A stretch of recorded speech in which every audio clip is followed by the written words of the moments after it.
Live from the Summit Stage in Dallas, Texas, this is the EntreLeadership Podcast, where I take questions from leaders like you about what it takes to win at any stage of business. I'm Dave Ramsey, your host, with over 30 years of experience leading in the trenches, right alongside people just like you.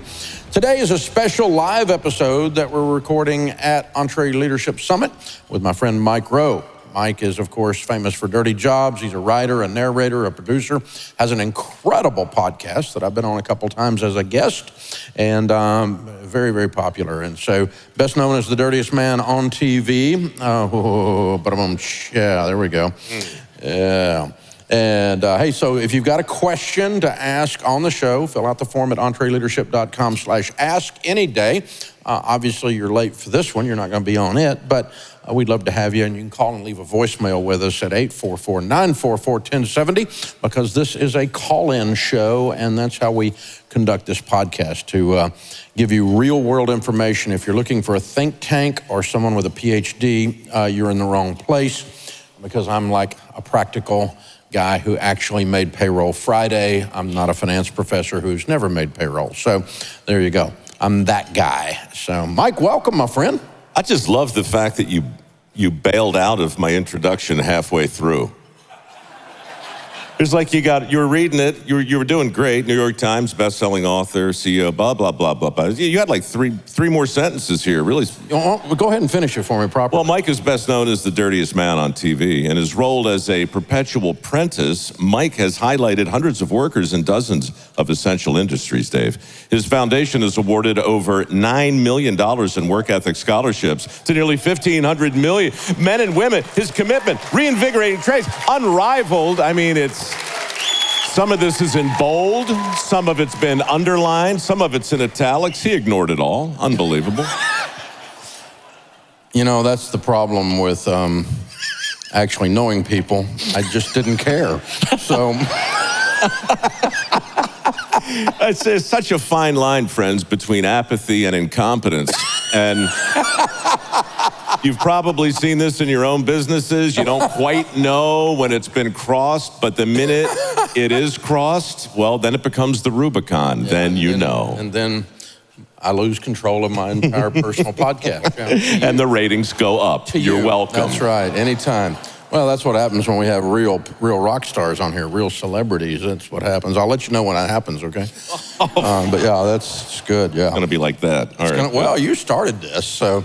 all right, folks. So what we're going to do is take questions from those of you here in our Platinum and Preferred experience, and come on up to the microphone. You got a question for Mike Rowe, and based on the way we started, I'll probably add some color commentary. So there we go. All right, Tom's up first. Hey, Tom, how are you? I'm doing great. How are you doing? Better than I deserve. Perfect. Hey, Mike, I wanted to start by saying thank you for being an advocate for the trades and being a reasoned advocate. It's a privilege. You're welcome. Thank you. I live in San Antonio, but my business is in Los Angeles. We've been in business 24 years, about $3 million in sales, and most of my technicians are 15 years or... What kind of business? A service company for commercial water heaters and boilers. Okay. So obviously gas is going out of business in California, so we'll have to tax from there. But my question had to do with generational. We have a very good group of guys, but we seem to have trouble bringing in a next generation to work with us and to continue it. And how best we would get those two groups to work together and become one cohesive group. Yeah, so I mean, if there's any comfort in knowing that you're not alone, well, get comfortable. There's not. I mean, this is, okay. Well, you should still appreciate the scope of the problem that you're talking about. It's not unique to your industry. It's not unique to your state. It's not unique to your zip code. I mean, every single day for the last 16 years, we've been pushing this rock up the hill. And on the one hand, I feel like we're making progress because more people have become aware of the challenge you're talking about. On the other hand, it's difficult to get your mind around it. For instance, I started working with an entity that I didn't know existed about a month ago. They're called the American Submarine Industrial Base. they approached me because they're tasked with building 3 or 4 nuclear-powered submarines over the next 10 years. This is not a modest undertaking. Submarines are the most important element of our military defense by far, and the speed with which we can get this thing built is nothing short of an issue of national defense and national security. They approached me because they need to hire some technicians. There are 15,000 individual companies in the American submarine industrial base. The number of technicians that they need to hire in the next 10 years is a little north of 100,000. Wow. One entity that I had never heard of, consisting of 15,000 companies, now tasked with hiring 100,000 skilled tradespeople. You might have seen ads. Once you start looking for a thing, Dave, right? Yeah. You tend to find it. So you'll see ads for the American submarine base. You'll see them on TV. And they're doing what they can to try and get this out there. But I just mention it to put a point on the massiveness of what you're struggling with. Every year for the last 20, for every 5 skilled tradespeople who retire, 2 replace them. The math, I think, Dave, the word you would use is unsustainable. We're just going to run out, right? So that's what you're dealing with, right? So the basic problem of recruitment is real. Your problem, it sounds, is a little bit more insular. You're trying to get your older guys to mesh with your younger ones. Mm-hmm. And, you know, there's no playbook for that. You're obviously on the same team. And have you asked them? You know, I mean, just sit down and just say, look, really, what chaps your butt with this group? And vice versa. And maybe do it over a frosty beverage and see what they say. You got it. Thank you, Tom. Thanks. You. Very good. Mike, you and I have been talking about this for, I guess, 2 years off and on your podcast, my podcast. We did a live stream together about work and work ethic and all that. And we've been talking about the shortage of trades. In the last couple of months, I'm starting to see what I think is a positive reaction to the student loan crisis and the utter disgust with higher ed. And, you know, charging $80,000 to get a degree in left-handed puppetry. And so if you're going to study for 4 years, at least study something useful. Mm-hmm. Hello, you and I, we've hit this drum a lot. With respect to puppets. But yeah, that's true. And, or left-handed particularly, but sure. they're a problem. But I'm starting to hear Gen Z, this youngest generation coming in, having a violent reaction to college. And I keep hearing rumblings that they're going into the trades like no other group has. Yeah. And it's almost as if the college thing created that. You know, this is a reaction to, okay, I can be a diesel mechanic and make 110, or I can get a master's degree in sociology and make $38K working for the state, which is just, you know, bass backwards. Yeah. So are you seeing any of those rumblings? Yeah. Yeah, I mean, and again, you find what you look for, and I've been looking for them. Yeah. So, I mean, it's not all gloom and doom. The challenge is real, and I don't think you can overstate it. But there was a big article in the Wall Street Journal maybe 2 weeks ago, and I think the headline was Gen Z, the generation tool belt. Okay. Right, and it's to your point exactly. Some data finally came in. It was actually pretty encouraging. The number of people enrolling in four-year schools was down markedly. The number of young people enrolling in trade school was up 16, 18%, significantly. So the evidence demands a verdict, right? Title of a great book. Josh McDowell wrote that 40 years ago, I guess. But in my world, when I look around, the evidence is clearly there. It's just clouded by stigmas and stereotypes and myths and misperceptions and a whole lot of ideas that people have that have affirmatively discouraged the last generation, really the last two generations, from giving the trades an honest look. And this came mostly as a result, I believe, of pushing one path of education as though it was the best path for the most people. Now, to be fair, there was a time when we were, I guess it was mid-70s, where we needed more engineers, we needed more doctors, we needed more people in vocations that required a 4-year degree, and so a mighty push emerged to make that happen in our schools, and we all can remember it. It happened around the same time shop class was pulled out of high school. So it was a double whammy. On the one hand, we got rid of all the optical proof of all of the other vocations that give us a balanced workforce. At the same time, we told a whole generation of kids that they were essentially screwed if they didn't take the most expensive path. So when you talk about the cost of college, people often say, God, how did it get that crazy? Well, my answer is, how could it not? Yeah, one unlimited supply of money called student loans, yeah. Bottomless money with incredible pressure on a 8-year-old kid to sign on the dotted line and assume a debt that they're not going to be able to shake, right? At least, I mean, unless it's... No, they can't.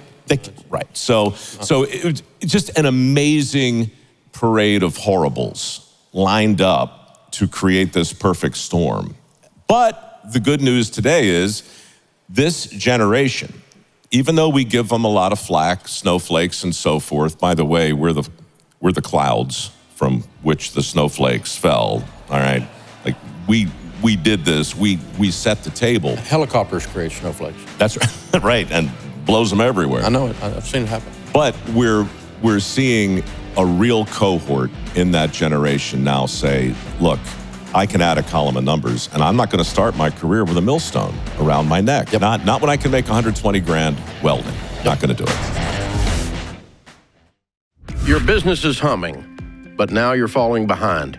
Your team's buried in manual work. It takes forever to close the books. Arriving at one source of truth is like pulling teeth. If that describes your business, you should know these numbers: 36,000, 25, and 1. 36,000 businesses have upgraded to NetSuite by Oracle, because NetSuite is the top cloud financial system for streamlining accounting, financial management, inventory, HR, and more. NetSuite turns 25 this year.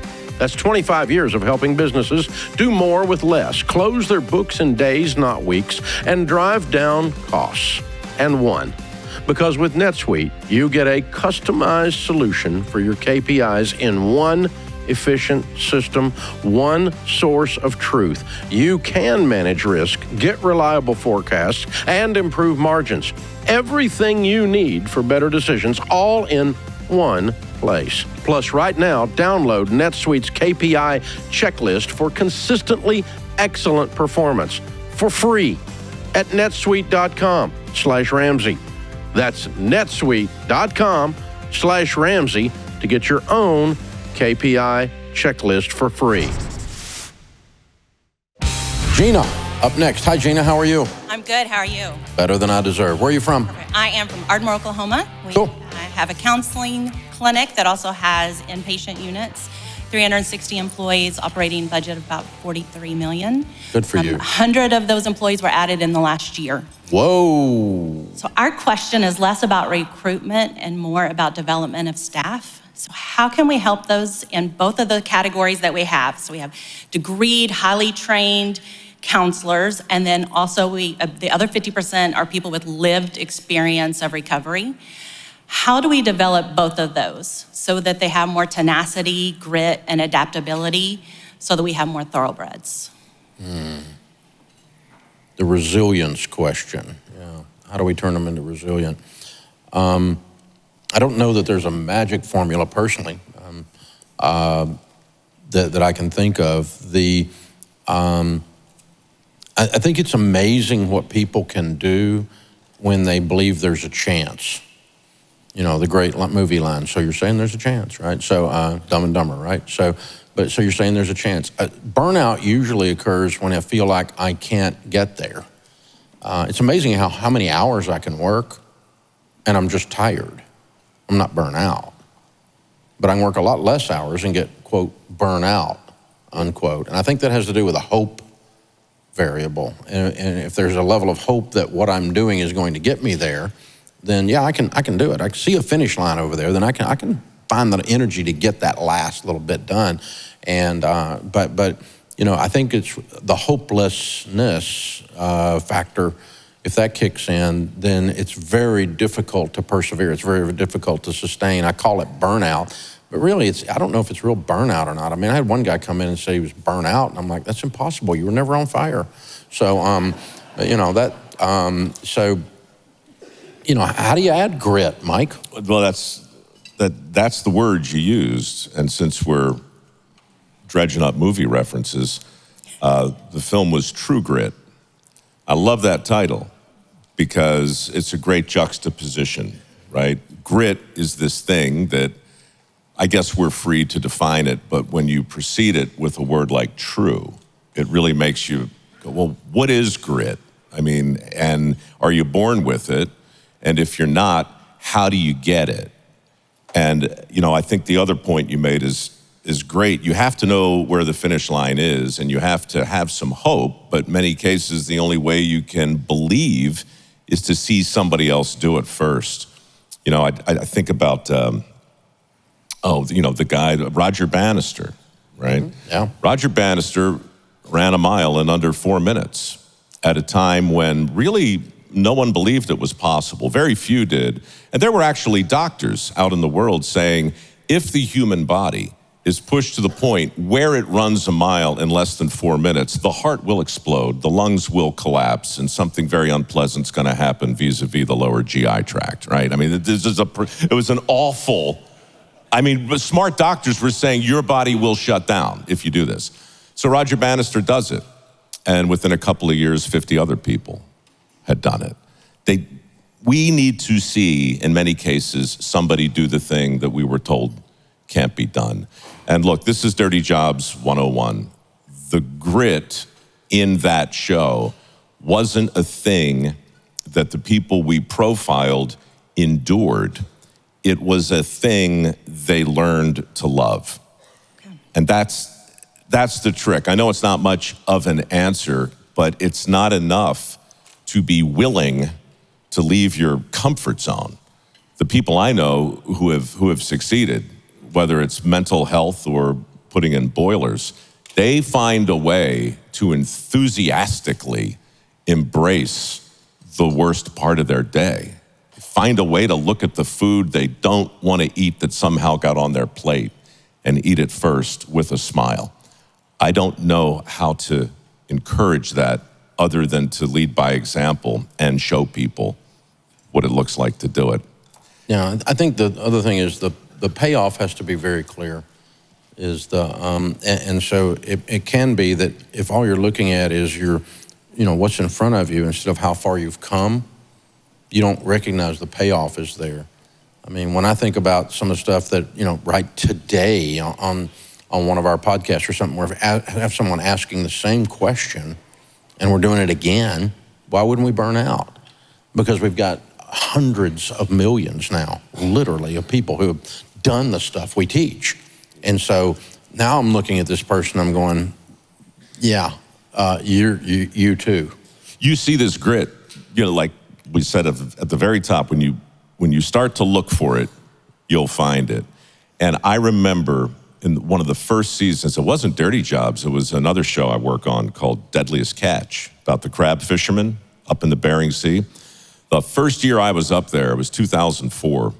Big weather, big waves, unpleasant. It's very hard to be enthusiastic when you're vomiting through your nose, right? On camera. And that's what was happening with me. And at some point, I watched the captain come out of the wheelhouse. It's blowing sideways, probably 30 miles an hour. We're in 15-foot seas. And he starts hauling pots with his men. Now, there's nothing to say in a moment like that. But when you see a leader, and since this is EntreLeadership, it's a point worth making. When you see a captain come right down with a greenhorn and work in the same exact snotty conditions, that leaves a mark in your memory. Yeah, I mean, the guy on the front of the line in the white horse with the sword held out, he's the first one they shoot at. And so the leader's got to lead. By definition, they got to be out front. Simon Sinek's book, leaders are out front. It's the same thing. And so, yeah, I think when they observe your grit would be the point, then they're there. So, yeah, it's easy around our place. I don't have any trouble with work ethic around Ramsey because I have one. And so just keep up with the old man if you can. And if you can do what I do, then you can probably do anything you want to do. But it's not like, well, they can say, well, you're kicking back, Dave, and so why, I don't give them permission. So I don't give them permission to burn out because I'm not burnt out. I don't give them permission to have no grit because I'm not going to stop, and I'm not going to, and if there's not a good fight, I'll just go pick one. So. It's just something else to do, right? So, hey, thank you. Really good question. Thank you very much. Really good question. Write-in question, Mike. This is a good one. And this is, in your generation, my generation, growing up, you and I have been doing a great job of lifting the trades and putting them out front. The guy working, the gal working with their hands, getting a little grease on them, a little dirt on the fingernails. We've honored them and lift them up, but I also remember a certain percentage of those people in my generation when we were coming into the workplace, they took those jobs because it's where they could mail it in, where they could not work hard. Because they could hide there, and then a quote unquote white collar job, the spotlight would be on them. But you could, the whole group is down there going, well, let's take it easy, and they meant it. It right. Was like, so the question is, how do we battle a company culture of good enough? Oh, that is a good question. So C+, right? C+, C, C-. Boy. Well, I think you start with what you just said. You have to know what success looks like. You have to see the difference between A- and C+. Like you really practically have to understand. And if that means showing employees next to one another and demonstrating that, can you do that today in HR? Is this frowned on? It seems like it might be. The problem is if you put donkeys and thoroughbreds in the same stable, it exposes donkeyness. Just the very presence of a thoroughbred exposes the donkey's donkeyness. Yeah. You don't even have to say anything. It's just like, look at the difference. Everybody walks by, goes, those two ain't the same. Right. And you just put them in the same stall. Everybody's like, there's a donkey and there's a thoroughbred, and the donkey knows it, the thoroughbred knows it, everybody else knows it, and you don't have to say a dadgum word. And then you can have a donkeyectomy. That sounds painful. And remove the donkey. Yeah. Next thing you know, you have a jackass. Or maybe a mule. Now we're getting technical. Well, it gets confusing. But look, it's back to the evidence demands a verdict. The evidence is your people. You've got rock stars, you've got A+, you got A-, you got C+. And, if you're in a culture or a company where you're allowed to present the evidence in a way where it is self-evident, then do that. Yeah. Do that thing. Look, dirty jobs, I get a lot of credit for some things I didn't do on purpose, but I think really I could draw a pretty straight line. I'm sitting here because 21 years ago, we pointed our cameras at a thing that people hadn't pointed their cameras at before. In other words, we would go into a sewer, not simply to show you that, oh yeah, this is what a sewer looks like, but to spend hours with a sewer inspector, and not in a perfunctory way, not in a scripted way.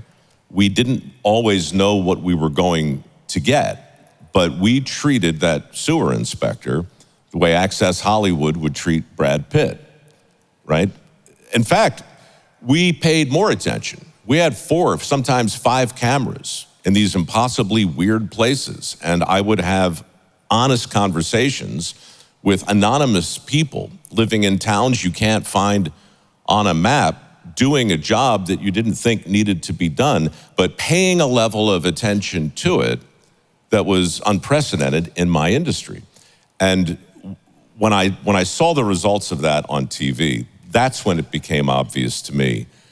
We all get to choose what we point our cameras at, both metaphorical and real. And by the way, since we all have one of these, we all have real cameras. We can document the business of work at our location. And we can share that evidence in whatever way we want. So yeah, when you see A+ behavior, document it. Yeah, when you see D- behavior, document it. And it's and reward it. I mean, all you got to do is get one and just hold it up and go, this is what it looks like. And, oh, by the way, here's some money, and here's some recognition, and, he just won a vacation to Disney and with his family, and she did. And then the other guys go, oh, wait a minute, good enough isn't good enough anymore. And so, so that's the one side of it, is lift it up and trumpet it and say, this is the standard, this is who we are, this is the definition of being a we. If you want to be on our team, we do it this way, and then start just removing the others. You're either going to aspire and start making moves in that direction, or we're going to have an uncomfortable conversation about you not being here. Well, and that's what's happening, I think, in a lot of companies and all across the country. The whole notion of employee of the week, employee of the month, that's been with us for a long, long time. And I think in our generation anyway, it's been baked into our head that the elevation and the celebration of virtue is a fundamentally good thing. But those expressions are also under attack today. They trigger people, they upset people, and there's a lot of pressure that I've seen. Yeah, but honestly, people that like me that run businesses and people listening to this and watching this, they don't care. Yeah, but there's nobody like you, if you get Dave. triggered. Who is like you? Triggered as a horse. I mean, I'm not going to get triggered. Yeah, but Roy Rogers' horse. You open the door to thoroughbreds and donkeys. Yeah, I know, but so of course you're triggered. Yeah, of course you're triggered. Okay, good. Then you don't need to be on my team. I'll give you a safe space. Go somewhere else. There's your safe space.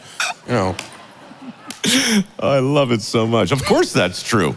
Of course. Hey, look, while we're on the subject, let me just say, I want to thank you publicly for something that you did. You did this work ethic symposium with me about a year ago. We sat on a stage and we talked about these triggering ideas, right? And one of them was work ethic. And my foundation has been awarding work ethic scholarships now for years. And we do it precisely because it's triggering. Because today, when you talk about the importance of work ethic, you hear from a lot of other people about why it's not really fair to focus on that and why blah, blah, blah. You guys know the story. Fair's where the tilt-a-whirl is and the cotton candy. Good enough. But as a result of our conversation, I got a call that basically allowed me to take our work ethic curriculum, which is a companion to our scholarship, that I'd never been able to get into a school before. Now it's in a school in Clark County, Nevada, called Western High. 750 kids are going to go through a work ethic curriculum. And the top 50 are going to get a free ride scholarship to any trade school in the country. So for the first time in my foundation's history, we've been able to get our curriculum tied to a $5 million pledge to fund the training of those kids who best embody not the C+, but the A+. Amen. So when it comes to work ethic, we did find a way to connect those dots. And it starts with two guys talking about old movies and questionable metaphors and donkeys and thoroughbreds and you just never know where a question's gonna take you. Well, that was a great event that we were a part of, and I'm glad that someone watching out there, got the memo and turned it into a great donation that caused us to happen. That's pretty cool. All right, up next, Dylan. How are you? Good, how are you? Doing good. Where are you from? Like the York, Lancaster, Pennsylvania area? Yeah, wonderful. Yeah, so we're a family-owned business. We're an electrical contractor. We do anything from new builds, renos, demos, and service in commercial, industrial, and residential. Cool. How many team members? There's 19 of us. Wonderful. My question is more related to technology. A lot of times when we're looking at capital assets or anything we're going to spend resources on, we can do a calculation and figure out what kind of money is it going to save me or what kind of revenue is it going to generate with me. But technology, I feel, is like more abstract. You don't really know ahead of time the value you're going to get as like a calculatable form. You almost have to just kind of figure it out. How do you guys approach new technology and determine whether or not it's worth the cost? Well, some of it is very simple, and it is like a capital asset that you can actually calculate and go, okay, this piece of software or this piece of hardware is going to do this amount of work, and it's going to generate this ROI. So some of it you still, even though it is, quote, in the bucket of technology, you still can run it out like a capital asset and tell whether it's mathematically going to work out for you. I don't think that's what you're asking about. That's kind of obvious. I mean, obvious would be if you get a computer, you can use an accounting software, and how many hours of human work is that going to save you versus someone with a little glass and, filling out accounting sheets, from the 1950s. So that's an obvious thing. So the other technologies are the ones that they're not proven to do that yet. We're getting into the edge of it, and we're saying, okay, if we bought this piece of hardware, we're not positive what it'll do. Or we have this piece of software, or we write this piece of code and install it into our system and create a digital product, if you will. Is that, how are we going to get an ROI there? And what we're doing there is just like anything else that's brand new. We're going to try to find a way to put our toe in the water rather than just leaping off the diving board. We're going to try to find a way to test it and let it prove itself and create a proof text in the market that says, okay, we put this out there at a 1 and it paid back a 2, so now we can put it out there at a 3 and see if it'll pay back a 6. And then we'll move, but we don't go from 0 to 10. We don't just turn the dial all the way up. We shoot the musket balls, as Jim Collins says, and test it. And we want to see that it's there. We do that when we launch on the broadcast on a platform that's different. When we moved and started a podcast 1,000 years ago, we were one of the first podcast companies out there. We didn't know if that was going to work, but we also didn't bet the farm on it. We just put it out there, and then over time it's become a thing, obviously. YouTube's become a thing, obviously. But then, somebody comes up with a new technology, how far do we step into that? Well, we don't just jump in it just because it's new and fun. We're going to test it. I want to see it click. I want to click it a notch and see it move up. Click it another notch or two, see if it moves up, and wade into it. If it requires that I do a huge investment for me to even play with it, then I'm probably going to stand back and watch other people mess with it for a little bit. I'm not an early adopter in that regard, but I don't mind being an early adopter if I can test it at a low volume and scale up. So we're always out there in the fringes, in the mist, playing with all technologies and all platforms, because we're platform agnostic. We don't care where the stupid content lands. I mean, we print books and we do cutting edge TikTok videos, the other end of the spectrum.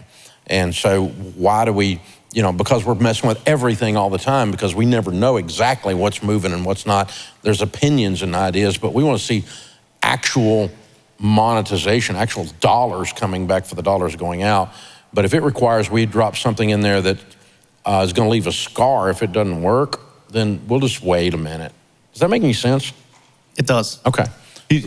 You're basically betting on yourself. You'll always bet on yourself. 100%. Right? If there's content, like if the new tech will allow you to deliver the thing that you can control, you'll wade in. Yeah. Right?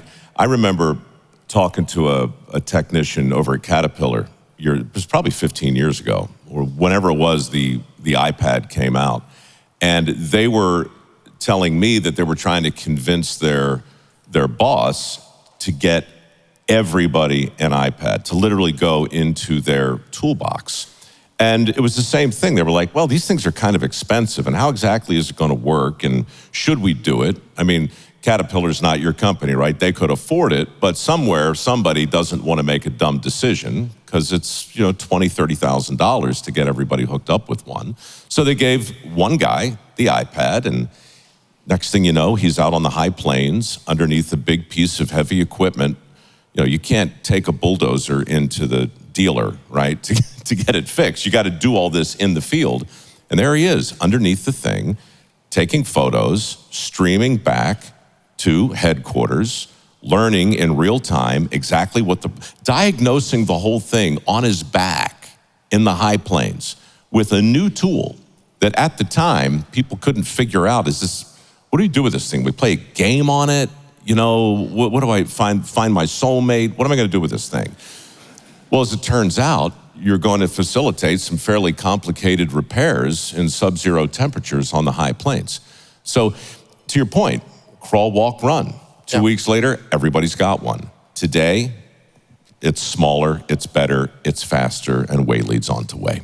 Yeah, exactly. That's exactly how it works. So, yeah, just proof text stuff into the market. But I did so much in my early days when we were little. Everything was just all in. I just fired off the cannon rather than checking it with a musket ball first. And I hit some stuff. That's why I'm here. But some other stuff just missed, and it was painful. How many millions of dollars my stupidity, because I didn't crawl, walk, run. Well, sometimes it makes sense to shoot with a shotgun. You're not going to kill anything, but you're going to hit a lot. And when you figure out what the target really is, well, then you want your rifle, right? Yeah, there's the plan. That's exactly it. Get it narrowed in, Very good stuff. All right, Michelle's up next. Hi, Michelle, how are you? I'm terrific. Good. So where are you from? I am from Sacramento, California. Cool, what kind of business? We offer, we help businesses, entrepreneurial businesses, increase their profits by offering fractional CFO services and strategic planning. Oh, cool, good for you. Thanks. That's cool. How many team members? We've got 25 team members. And then lots of fractional people you put out as 1099s. No, we are all employees because of our belief system and our core values. We've got to pass that on to the other entrepreneurial businesses. Very good. And so we keep a really tight rein on that. And the other thing, California doesn't think very highly of 1099 workers. I love it. So. Okay. I've heard the rumor, yeah. So how can we help? So one of the industries that we work really closely with is the trades. And they have the demand for their services. And they could grow, but they cannot find workers, like we've been talking about. So my question is, what foundational elements do these entrepreneurial business owners need to have in place to truly attract those workers? I hate to say it again, but it comes down to PR. You have to show your people what matters most to you. And when I say show them, I really mean show them. Telling's not enough. We can talk about it, you can write about it. You have to find a way. I would take the last question. I'd take the technology at your disposal, and I would create, at a minimum, a hub on your website that articulates a visual love letter to the work that you do getting done. And I would update it every week or every month.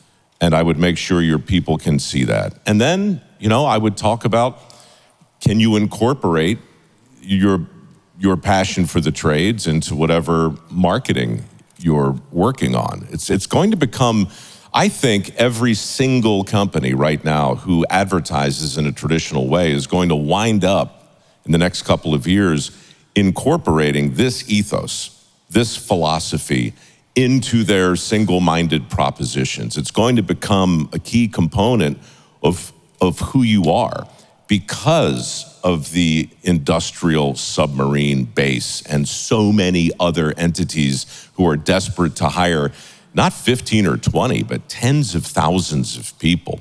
We're going to see, I believe, a seismic shift in the conversation that the country is having, and it's going to impact the way you guys think about your marketing, your branding, and your identity. There's just no way around it. What you just kind of glossed over in California is so true. The gig economy, the freelancer, the number of men and women I've met over the years who built a decent business that started with a combination of freelancing, entrepreneurship, and the mastery of a skill that was in demand. That's the stuff that made our country great.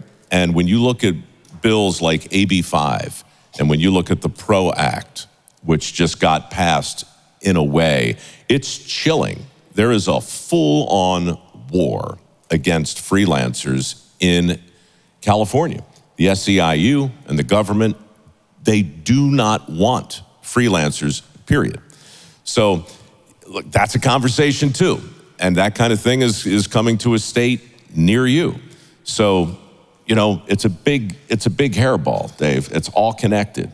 And there's reason to be alarmed. But I don't want to alarm you. I just want to tell you that if you've got a tight family over there and you're faced with a recruiting challenge, let the world know that you're a tight family. And what you value most is the willingness to get the job done with a sense of humor, with a sense of grit, right? Elevate the things that matter. Make sure the world knows it. To me, the representation of what occurred of putting the trades down and lifting higher education up was the poster. Talk about the poster and what it meant. The poster that I made, or the, yeah. So, No, the one that they put up in the schools. Oh, yeah. Well, that was a reaction to the first one. Dave's talking about, when I was I was a senior, I took whatever tests you're supposed to take, and I guess I did well on them, and my guidance counselor, Mr. Dunbar, called me to his office to talk about my future. And I only share this because it happened to millions of other kids. And he said, look, you did good on your tests. Here's some paperwork you should look at. Sit down with your folks, James Madison, University of Pennsylvania, University of Maryland. These were all options. They were all expensive. This was 1980, and the only four-letter word in my family that was truly off limits was debt. You know, so there was no way I was going to borrow money to do this. But to your point, Mr. Dunbar, I said to him, look, I don't know what I'm going to do, and I don't want to borrow money to go in this direction, so I'm going to go to Essex Community College. It's 2 miles up the road. I'm going to major in everything. I'm going to get out of my comfort zone, and I'm going to try and figure out if I have any interest at all in any skill. Because right now, if the answer is yeah, I don't know what it is. And he looked at me and he shook his head and he said, you're wasting your time. Let me show you something. And the poster he pointed to was divided right down the middle. There were two guys on it. One guy was wearing a cap, gown, mortarboard, the whole thing. He had just graduated. The institution was behind him and the sun was rising behind him. The whole world was in front of him. On the other side of the poster was a tradesman in a dark and dingy place, head lowered, holding a wrench, looking very much as if he had just won some vocational consolation prize, right? And underneath the bottom of the poster was a slogan that we've all seen 1,000 times. This is the first time I saw it. And by the way, remember, this is a recruiting poster for higher ed. Thus, the caption on this thing says, work smart, not hard. That was the message my guidance counselor told me, reinforced with a visual aid. And implicit in that moment was, look, if you're not careful, you're going to wind up like that guy. Well, that guy on the right-hand side of the poster looked an awful lot like my grandfather, who built the house I was born in without a blueprint, an electrician, a steam fitter, a pipe fitter, a plumber, my hero. And here he was being essentially epitomized by a loser next to the embodiment of hope, success, and academic achievement. That's how we laid it out. Those posters were all over the country. Well, they represented a mentality. Yes. This aristocratic, nose in the air mentality that higher ed was the way to further society, and it was the only way to further society. And what they were trying to do was positive in the sense, but what they were doing was standing on the bodies of the tradesmen. It goes to Michelle's question. How do you elevate in your company? You do the opposite of that. That's right. That's right. But you have to be careful because all PR overreaches eventually. We did need a good push for more kids to consider a 4-year path, but we weren't content to make the case on its merits. We had to turn the trades and everything else, all community college, all trade schools, all apprenticeships, we had to relegate those things into cautionary tales. And I don't want to go too far the other way in an attempt to fix it, but I probably will, because you don't really know where a line is until you step over it. And when I say that, Dave, I simply mean that the evidence demands a verdict. $1.7 trillion in student loans is on the books. We're having a big giant argument over whether or not it should be forgiven. We don't have to go there. While they continue to make them. While they continue to make it. Meanwhile, 10 million open positions, most of which don't require a 4-year degree. And here we sit, right here, room full of smart people in 2024. And we all know it. I know I'm preaching to the choir, but we're lending money we don't have to kids who are never going to be able to pay it back, to train them for jobs that don't exist anymore. Now that's crazy talk, but we've been doing it for 40 years because that poster and everything it signifies is alive and well in the minds of millions of otherwise well-intended parents and guidance counselors. You're never going to be somebody if you don't get the 4-year degree. That was the message. That's it. And the message is false. Yep. And quite the opposite is actually, the verdict is in. Quite the opposite is true. We've got a whole bunch of people who will never be somebody because they got the wrong 4-year degree in the wrong place at the wrong price with the wrong methodology, and it set them up. So again, for those of you listening at home, tune up real careful to the radio, real careful to the podcast. We are not saying 4-year degrees are a bad thing. We're not saying ignorance is a bad thing. We're not saying education as a concept is a bad thing. When it's overpriced and leveraged and people are studying things that are not useful, it is not lifting society.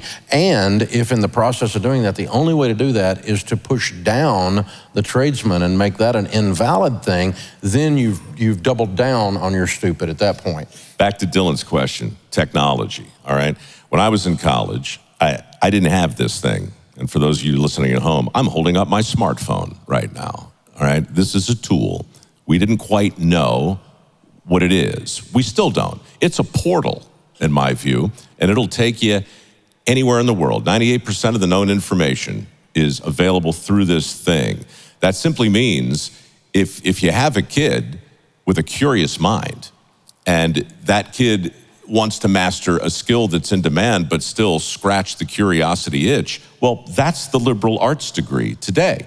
I literally watched a lecture 2 weeks ago at MIT on my phone, sitting on the tarmac for free, right? It's all out there. So I think the reckoning that you guys are going to need to contend with in the coming weeks and years is this realization, and this is where we started, right, with Gen Z. They're figuring it out. They know something's wrong. They know something is hopelessly mismatched. The message hasn't been honest. And as the honesty starts to rear its head, there's going to be a mad scramble.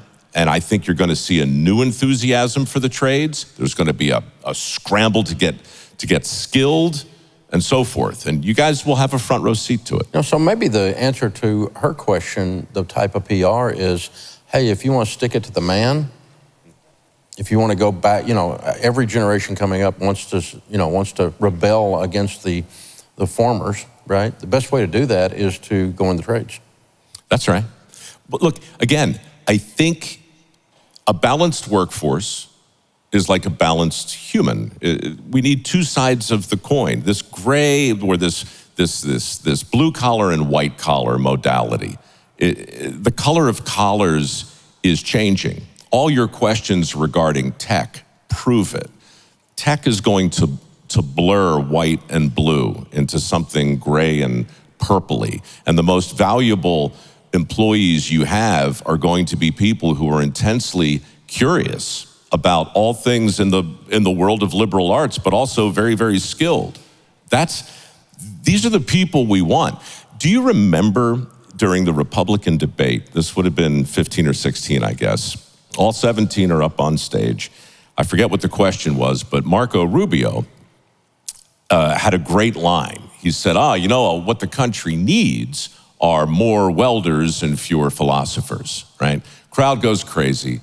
I get 300-400 people on my social media saying, hey, this guy's singing your song, right? And I'm like, no, actually, that's not what I mean to say. What I mean to say today is that our country needs more welders who can have an interesting conversation about Descartes or Nietzsche. And we need more philosophers who can run an even bead. We need more balanced people who at least have an understanding that the world is big and beautiful and vast. And if you are fundamentally curious, you are now armed with a toolbox unlike anything we've ever seen in the history of the world. And that too is reason for enthusiasm, I believe. Mike Rowe, ladies and gentlemen, give him a hand.